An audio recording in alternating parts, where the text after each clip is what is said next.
It's not having access to 1 million. Western North Carolina has been reliably Trump country, and he has to do well here, and he is doing well here. The voting is high. There are parts of the western part of the state where they've had to vote in tents. We talked to one voter, a pastor, who called the response here in Western North Carolina, he calls it the miracle in the mountains. This is a man, consider this. He had to drive an hour and 45 minutes to vote. He had to leave his house, drive into Tennessee, circle a mountain, come back to his community, cross a river before he could vote. And it speaks to not just the resilience of the people in this part of the country, but also their commitment to democracy. David, I talked to a member of the Trump campaign here in North Carolina. He said the race in North Carolina tonight is as tight as a facelift. And so while they're doing well in North Carolina, there are other areas of the state that look favorable for Kamala Harris. 55.4% of the early vote in North Carolina that went to women, and that's a record in the state. 24% of the uncommitted voters were first-time voters, which is an indication that young people are voting in high numbers here. There are people standing in line still in Charlotte in some of the university areas, likely young voters, also potentially a good sign for the Harris campaign. I know earlier you and Lindsay were talking about black voters in North Carolina. I want to mention to you the central part of the state in North Carolina A&T. North Carolina A&T is the largest HBCU in the country. Aggie pride runs deep in this state. And so expect Harris to do well in that state, that part of the state, and also in eastern North Carolina, where A&T has one of its largest alumni chapters. So there's a lot going on in North Carolina, still tight, and both camps see reason to be optimistic at this point. Byron Pitt's on the ground in Asheville. You can see they still have so much work ahead of them in the cleanup of the aftermath of Hurricane Helene. Rick, let's pull up North Carolina since we've heard so much from Byron on this, and let's visit a couple more of these areas one more time. Can you get to Wake County, obviously the Research Triangle, Raleigh, Durham County right around there? Let's just see how both candidates are performing according to the benchmark of where they would need to be at this hour. Yeah, the Research Triangle, where you have the Durham with Duke University and University of North Carolina, just one county over. This is an area where Democrats have really leaned in and try to get as many of the votes as they can. You see Hillary Clinton's numbers tick up a little bit to Joe Biden. Kamala Harris so far tonight with about 3/4 of the vote in, doing better than either of the previous two Democratic candidates.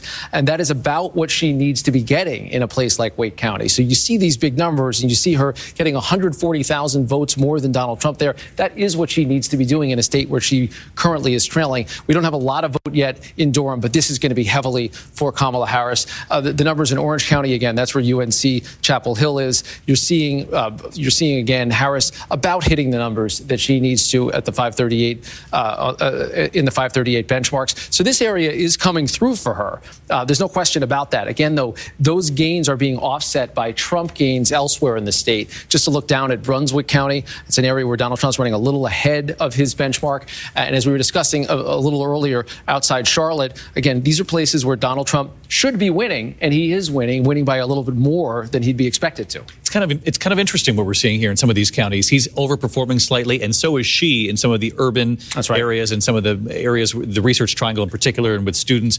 Let's go over to Charlotte. Let's just check out Charlotte one more time, Mecklenburg, and just see where we are in benchmark. Yeah, we have almost nothing in from Charlotte so far. It's just about all the early by mail votes. So we're going to have to wait to see how that comes in. And at least in the early by vote, she's outperforming where she needs to be. So again, this is kind of an unfinished story here, obviously, in North Carolina. 41% of the vote in, and appears to be quite a tight race here in North Carolina. What do we know about Pennsylvania?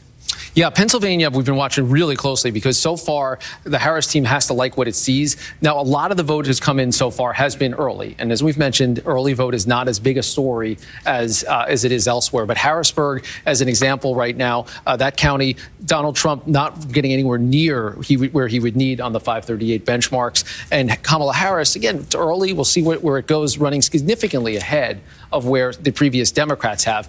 You asked me a little bit earlier about Scranton and about Wilkes-Barre. Lackawanna County, another story where Harris, with about 2/3 of the vote in, running ahead of the 538 numbers, running ahead of Donald Trump. Luzerne County, that is one that has slipped away from Democrats. If these numbers hold, that would be a true surprise. I wouldn't be surprised if they change as the night goes on. And we've been focused in on those collar counties. We're waiting for a lot of vote to come in from them, but Harris running ahead of the 538 benchmarks and ahead of Joe Biden, Hillary Clinton's numbers. That is probably the most closely watched of those Philadelphia suburban counties. It's about 5-6% of the vote overall. And we're, of course, waiting on a lot of vote out of Philadelphia. And if you just look at this, you see those big blue dots at the eastern part of the state. Once again, those are places we're waiting for a vote. Those red dots, though, are significant, and they add up as they move across the state. 20% of the vote in Pennsylvania. Kamala Harris with an early lead here. And again, so much of the vote still needs to be counted. But you got to wonder if we're looking, and it's early, I'm just saying, if we're looking at this blue wall strategy coming to life as we're watching these numbers come in from Georgia, where she's not hitting some of the benchmarks she needs. In North Carolina, still kind of an untold story. Pretty close, actually, when you dig into those counties and see where the vote still remains. But in Pennsylvania, at least with the early vote so far, it appears that she's hitting some of the benchmarks that she hoped to and outperforming them, particularly in the collar counties there with some more conservative leaning suburbs of Philadelphia. So quite a story unfolding here. So this is where the numbers come in. This is where it actually gets really interesting. So don't go away. We'll dig back into Pennsylvania. Michigan also. The first numbers coming in from Michigan.